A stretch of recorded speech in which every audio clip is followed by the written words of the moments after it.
Deixa eu passar aqui.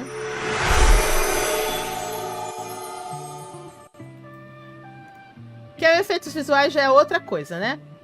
É outro contexto, porque, assim, cenários é como o Gervásio falou, é aquela construção prática. Só que como diz o pessoal, a gente vê que tem muita tela verde, isso vai ter que ser preenchido depois. A gente tem animais aqui, certo? Então, eu vou começar eu falando. Eu acho injusto a gente comparar, por exemplo, esse drama com os dramas de hoje, como a Fran disse. É lógico que se a gente comparar esse drama em termos de efeitos especiais com Um Amor Entre Fado e Diabo, com o próprio, que na época me chamou muita atenção, que é o Poesia de Amor Milenar, que eu achei incrível os efeitos. Aquela batalha na ponte com aquelas criaturas foi absurdamente feitas em efeitos especiais, maravilhoso. Então, eu acho os efeitos especiais desse drama muito bom pra época, sabe?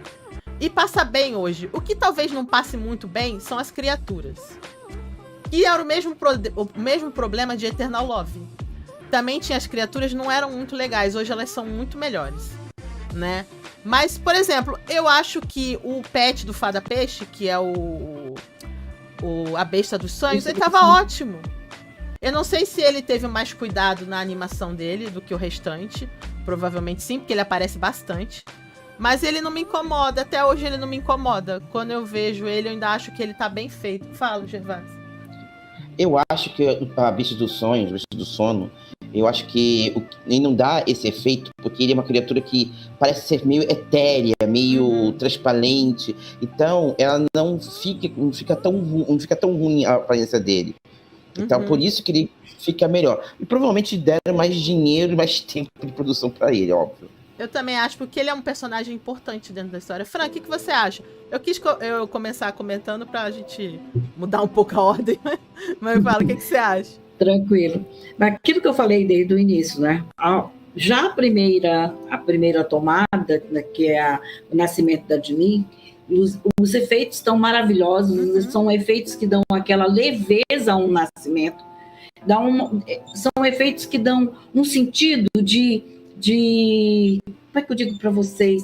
Que o nascimento é algo tão, tão maravilhoso que você não tem como descrever. Eu assisti ao nascimento dos meus netos. Então, só você que está assistindo que sente aquela emoção de que é trazer uma vida à luz, né? Dar à luz daquele instante.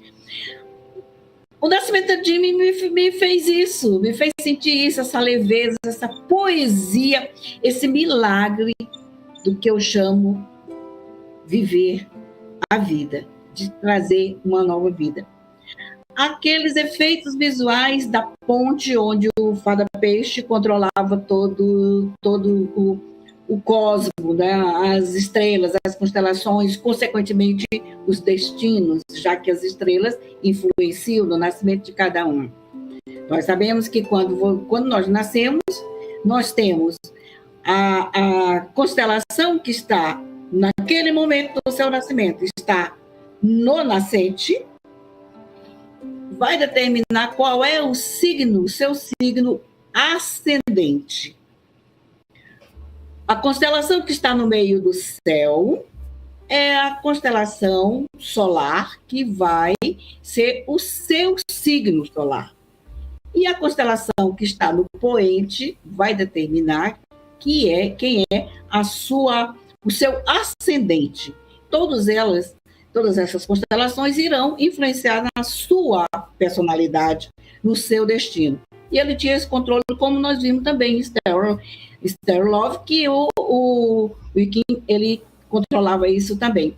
Então, muito bonito, excelente. Eu fiquei viajando naquela viagem intergaláctica em que eles vão passear naquela baleia, aquela coisa tão bonita, que inclusive esse efeito foi usado também naquele 1000 anos para você, com o Rain, né? Isso também apareceu, tem uma cena lá em que eles estão em uma cidade misteriosa, em que essa baleia também aparece. Então a gente já viu essa baleia também no Fada Peixe, não é? Não aparece também? Você está falando no Fada Peixe, não. No Amor Entre Fado e Diabo. A baleia do céu aparece. Isso, aparece. Eu queria até saber qual é o significado da baleia, no sentido astrológico ou no sentido cósmico. Ela aparece em Imortal Sansara também. Tem muitos dramas de fantasia que aparece essa baleia que então vou procurar meio que navega no céu. Eu não sei porquê, mas isso deve fazer parte da mitologia. O simbolismo. Exato. Então, isso aí, aquilo ali que você falou da água ainda há pouco, esverdeada, que é o rio do esquecimento, né? Sim. Também faz parte de uma mitologia que seria o Tarta, que é onde você tem que pagar o barqueiro para levar para o outro lado do mundo, para o submundo, para você esquecer. Então, eles pensaram muito nisso. E aí eu acho que há uma desconstrução daquilo que a gente sabe, que a China é um país materialista, ateu, graças a Deus, que a gente vê que eles estão sempre falando nos deuses, e ultimamente eles estão falando abertamente, graças a Deus. Graças a Deus. Aí eu pergunto, como que isso passa na censura para um país, para uma nação que é comunista, né? Que é materialista, que a religião não deve nem existir. Tudo bem. Nós vamos ver também o que mais que eu achei bonito. Já disse, né? O encontro da Jimmy com o Fada Peixe, quando ele se transforma. Logicamente que na batalha final também os efeitos foram maravilhosos. Gente, como eu disse, para a época foi excepcional, foi belíssimo. Não tem que desmerecer de maneira nenhuma esses efeitos. Tanto que hoje eles servem, inclusive, de plataforma para os atuais, como é o caso da Besta dos Sonhos, né? Que continua aí, ativa, e, como disse o Gervásio, etérea. A gente tem vontade de passar a mão naquela besta. Tem vontade de acariciar, de ter uma bestinha para a gente também. Foi tão legal ela aparecer em Stereo Love, né? Então significa que ela tenha também um simbolismo aí dentro da mitologia. E eu achei tudo muito belo, não só para a época, ainda continuo achando bonito. Sim. Cris, você ainda que tá vendo aí de novo, como é que você tá sentindo com os efeitos? Você ainda acha eles bons? É bom que você tá assistindo de novo? Acho. Eu achei muito bem feito. Pra época também, eu achei que foi muito bom, fica muito bonito visualmente. Complementando o que a Fran falou, tem a flecha do Fênix, que eu acho que ele parece um anjo na hora que ele tira aquela flecha para atirar. É muito interessante os efeitos visuais. Do Fada Peixe também é muito interessante o local que ele fica, os poderes que ele usa. O reino da Jimin também, aqueles poderes que eles usam, fica muito interessante. Só uma luta que eu achei mais ou menos foi aquele do Sr. Puxitin com o Tzu, que tem umas explosões. Mas eu acho que é da época. Hoje em dia não tem essas explosões do nada. Mas, tirando essa parte das explosões do nada, é muito bem feito os efeitos visuais. Principalmente da flecha. Olha eu puxando o saco do Fênix. Da flecha do Fênix, ele parece um anjo. É bonito. Naquele momento que ele ativa. É bonito. Temos que falar do que é bonito, não tem problema. É bonito. Hoje não tem competição, gente. É só a próxima. Tia, quer falar um pouco dos efeitos? Fala, tia. O que você sentiu na época? Acho que todo mundo falou dos efeitos. O que para mim foi importante foi a coisa do efeito trazer essa coisa de ser mágico, um mundo mágico, né? Um mundo que não é o mundo da Terra. Isso acho que eles foram, quando eu falo coerente, que é isso mesmo, a gente tem seres mitológicos e aí a gente espera no universo mitológico que tudo seja mágico e eles deram conta de mostrar isso. Ok, Solange, você? Fala aí, Solange. Então, eu tive aquele impacto que a gente não está acostumado de ver aqui esse tipo de produção, né? Aqui no Brasil não. É bem diferente.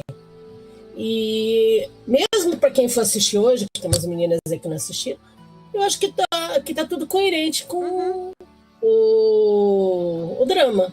Você não veria coisa diferente. Se fosse muito mais moderno, eu acho que ficaria até esquisito. Eu acho que nenhum efeito incomoda. É o que eu falei, acho que o pior, assim, são algumas criaturas que hoje seriam um pouco melhores, mas dentro do contexto elas aparecem poucas, não é um drama que tenha muitas criaturas. Tirando dentro do contexto do drama, tá perfeito. Eu acho que tem 2 lutas no máximo contra as criaturas. Uma é uma serpente, a outra lá tipo uma quimera, né? Mas não tem tantas assim, então não incomoda. Na verdade, a maioria das lutas é pessoa contra pessoa, né? Então também não é uma coisa que te tire da história. Ó, o Gervásio voltou. Quer falar, Gervásio? Tô zoando, tô brincando. Pode ser. Quer falar? Eu tive que resolver umas coisinhas. Quer falar dos efeitos? Como eu já falei, eu gostei muito dos efeitos. Eles ainda não envelheceram mal. Porque o drama tem um pouco mais de 5 anos, quase 5 anos, provavelmente. Não envelheceram mal, eu também acho. Não envelheceram mal, então eles estão bem feitos. Como falei, eu gosto quando tem efeitos práticos que auxiliam os efeitos especiais.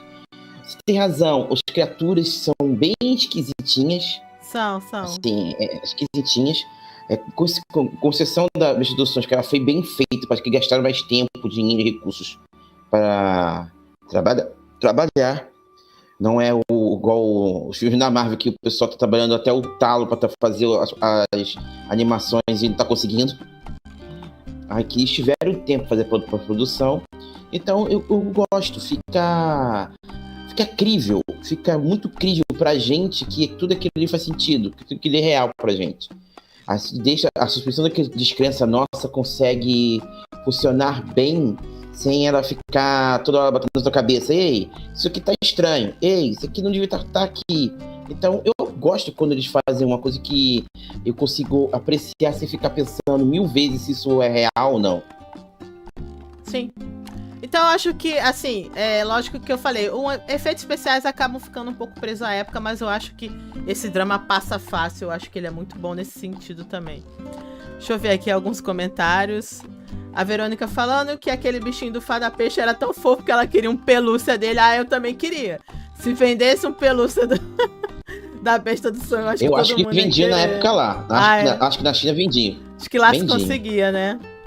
Alice, eu concordo que os efeitos que envelhecer bem, mas não posso falar do outro. Parece uma criança que fez. Tem drama que envelhece bem, né? Tem drama que envelhece mal. Eu acho que, por exemplo, um que já é muito incômodo hoje em dia é o Ice Fantasy.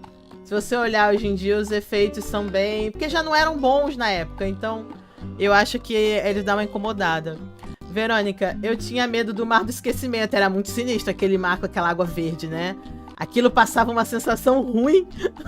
Quando eles chegam lá naquele lugar pra passear, eu falei, gente, então, tem um lugar melhor pra vocês passearem, não? Lugar sinistro, esse que vocês escolheram pra passear. Aquele corvo era lindo demais. A outra aqui já falando do corvo. A Ana Luísa, boa noite. Boa noite, Ana Luísa. Gostaria de uma live comparando o filme Once Upon a Time versus Eternal Love.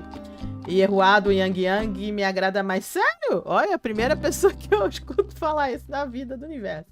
Mas a gente pode pensar um dia em comparar o filme do Once Upon a Time, né, com um drama Eternal Love. É uma pauta, eu vou anotar. A luta entre a Verônica falando, a luta contra a Quimera foi horrível. Foi horrível, mas eu amei. Se a gente olhar hoje, realmente, o efeito ficou... É bem feinho, né, gente? Mas serve a função da história. A gente tem que compreender que é um drama de 2018. A Verônica, cadê? Já li aqui. Alice, os efeitos da China são muito melhores do que os filmes de Hollywood. Gosto mais dos doramas. Eu acho que acaba ficando melhor no sentido da fantasia, porque é uma fantasia. Aqui eles não tem que ter um paralelo com a realidade. Sabe? É um mundo de fantasia. Então eles podem ser muito mais criativos, como o Gervásio falou, pode ser uma coisa etérea. É diferente, por exemplo, de uns Vingadores, vamos dizer assim, que você tem que criar uma coisa que seja real, que pareça real, né? Então, aquilo te causa um estranhamento. Então, os efeitos é muito mais fácil ficar ruim quando você tem que remeter à realidade, e é muito mais fácil ficar bonito quando você tem que remeter a uma fantasia. Então, eu acho que isso acaba sendo uma vantagem. O que você acha, Gervásio? Tanto que duas coisas interessantes, só comparando com os filmes da Marvel. Tem 2 filmes, franquia de filmes, que você vê a diferença comparado com os filmes da Marvel é Guardiões da Galáxia e Homem-Formiga, principalmente o último Homem-Formiga contra a Mania. Porque eles vão pro reino quântico e ali é tudo fantasia. Aquilo é uma fantasia de ficção científica. Eles brincam mesmo de coisas meio estranhas, bizarras, e isso fica interessante. E Guardiões da Galáxia, você vai ver, mesmo tendo coisas tecnológicas e tudo mais, tudo aquilo ali é alienígena. São de padrões diferentes, que fogem do sistema padrão de comparatividade. Então, eu acho que fica legal. E como eu falei, infelizmente, nos Estados Unidos, tem toda empresa, toda estúdio quer algum efeito especial ou muito especial em seus filmes. E isso faz que as empresas que trabalham com isso estejam sobrecarregadas lá nos Estados Unidos. Então, não dá tempo de fazer os trabalhos, eles correm com pressa, eles correm com dificuldades. Na China tem mais gente trabalhando e tem mais tempo para trabalhar. Então, e olha que eles têm uma produção de filmes, de dramas bizonho. É muito grande. Aqui eles ficam mais de anos trabalhando na pós-produção. É 1 ano e meio, 1 ano, dependendo do drama. Você vê, o Amor Entre Fado e o Diabo foi 1 ano e pouco trabalhando. O próprio Till the End of the Moon também foi uma pós-produção muito grande. Então, eles têm uma equipe muito grande, um tempo muito maior para estar se preparando aí. Hoje em dia, o negócio tem que sair do forno muito rápido, né, nos Estados Unidos, assim. Aí acaba que as coisas não ficam muito boas. Viviane, só assisto as produções asiáticas, nem consigo ver mais as ocidentais. Eu ainda vejo alguma coisa das ocidentais, mas realmente, hoje em dia, as asiáticas tomam conta bastante aí do meu entretenimento.